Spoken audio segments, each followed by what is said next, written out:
Hello students, welcome to the third day's class of Pole Science of 11 Arts, and today we will continue with the same topic related to fundamental rights and duties.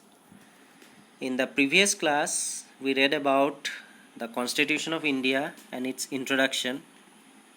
Then we read about that there is an English version as well as Hindi version of the Constitution of India. Then we learned about some basic facts related to the fundamental rights, and lastly we read about the number of rights that are actually given to us by the Constitution of India. These are 6 in numbers, and so today we will start from the first right, as you can see in the picture, that is right to equality. So whatever the points we will read under every right or every fundamental rights, try to note it down in your copy and try to understand after you note it down in your copy. So let us start then. So the first fundamental rights that is given to us through the Constitution of India is right to equality, which comes under Article 14 to Article 18. That means this right to equality is between Article 14 to 18. Clear? It refers to the equality in the eyes of law, discarding any unfairness on grounds of caste, creed, race, religion, place of birth, sex. All human beings are born free and are equal in dignity and rights. That means right to equality, what it does, it makes sure that under this right, every individual, if they are from different caste or creed, or they are from different race or religion, or they are born in some other place and you are born in some other place, or you are male or a female, that does not matter. The most important thing that matters is that every human beings are born free and are equal in dignity and right. That means irrespective of gender, irrespective of caste, you as a human being, if you are born as a human being, then that means that you will be given this right to equality irrespective of anything in the country, which will protect, which will dignify our, as an individual also it will dignify us, and the rights will also be provided to us as the citizen of the country.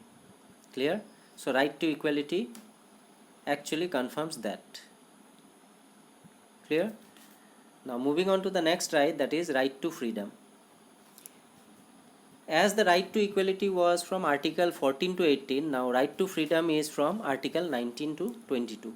Remember this. This is a very important point where we should know that from which article to which article actually the rights are given. So first right, that was right to equality, is actually provided under Article 14 to 18. Now this second right, that is right to freedom, is provided to us under Article 19 to 22.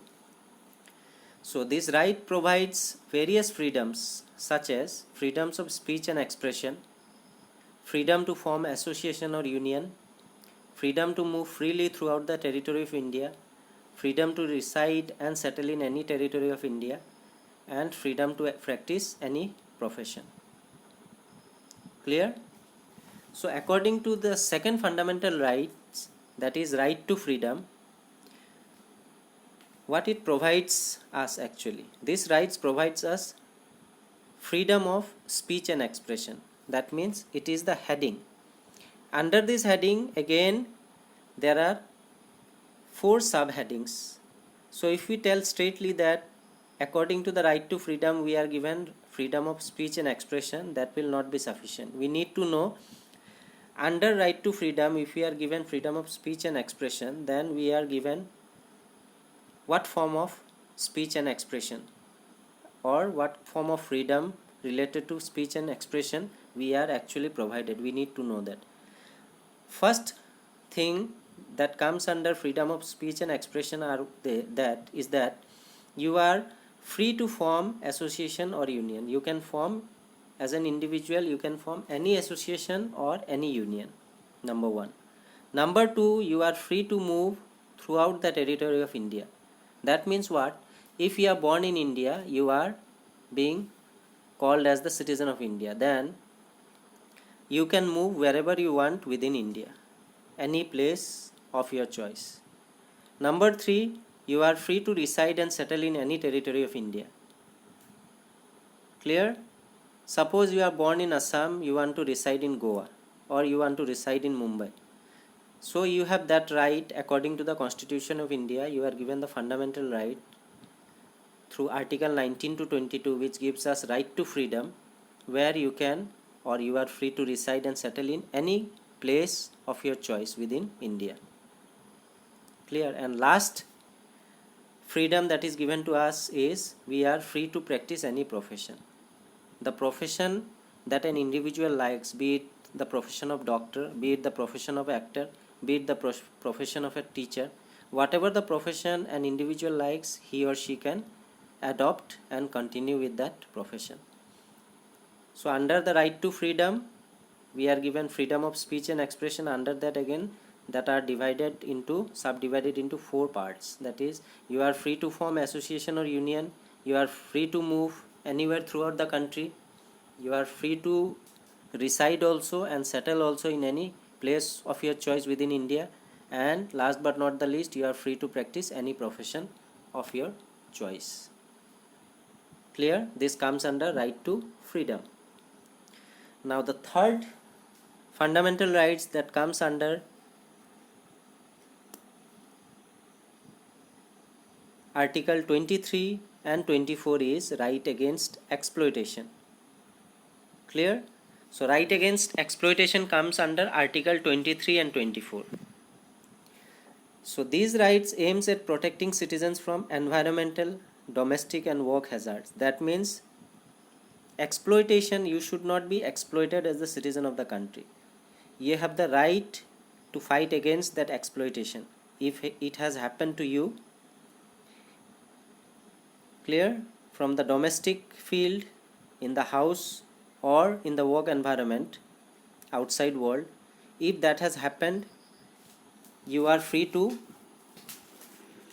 obstruct that if you are being exploited anywhere within domestic arena or within the outer world or the work environment. It consists of 2 major provisions. First is the abolition of forced labor and second is the abolition of employing of the children under 14 years of age. Clear? So this right to exploitation can be basically related to human trafficking. Clear? So under that right to exploitation, this rights actually aims at what? It aims at protecting citizens from either environmental or domestic or work hazards. That means that that particular individual should not be exploited at any circumstances. So under this right against exploitation, there are 2 major provisions under this. That means subhead. So under the first subheading, right against exploitation makes sure that it should abolish forced labor. That means you cannot force any person in a country to work for you. If he or she wishes to work under you, then you might opt for that, but you cannot force anyone to work for you or for anything. This is the first provision under right against exploitation. Clear? And the second provision that is under right against exploitation is that you should or it should abolish employing the children under 14 years of age. That means if any children, be it a girl or a boy, works anywhere and he or she is 14 years or below, is not permitted. So it comes under child labor, which is an punishable offense according to the law of the country. So under right against exploitation, these 2 provisions comes under. The first is the abolition of forced labor. That means you cannot force anyone to work. And number 2 is you cannot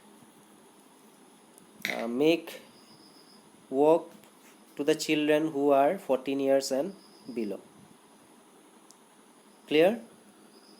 So with this we will wind up today's topic related to the fundamental rights. In today's class we have thoroughly read about right to equality, which comes under article 14 to 18, according to which all individuals are equal in the eyes of law, irrespective of on the grounds of caste or race or religion. Then we read about the right to freedom, which comes under article 19 to 22, which gives us the right to speech or freedom of speech and expression, under which we are free to form association or union, we are free to move anywhere throughout the country, we are free to reside and settle anywhere within the country, and we are free to practice any profession. And lastly, we thoroughly read about the number third right, that was right against exploitation, which comes under 23 and 24 article. And under these two major provisions are there. Number one is you cannot do a forced labor, or you cannot force an individual, or you cannot force him or her to do labor, you cannot force. And the second provision was that you cannot employ children below 14 years of age. So I hope that whatever the points we have studied today, it is now clear to you. So with that I will wind up today's topic. Thank you.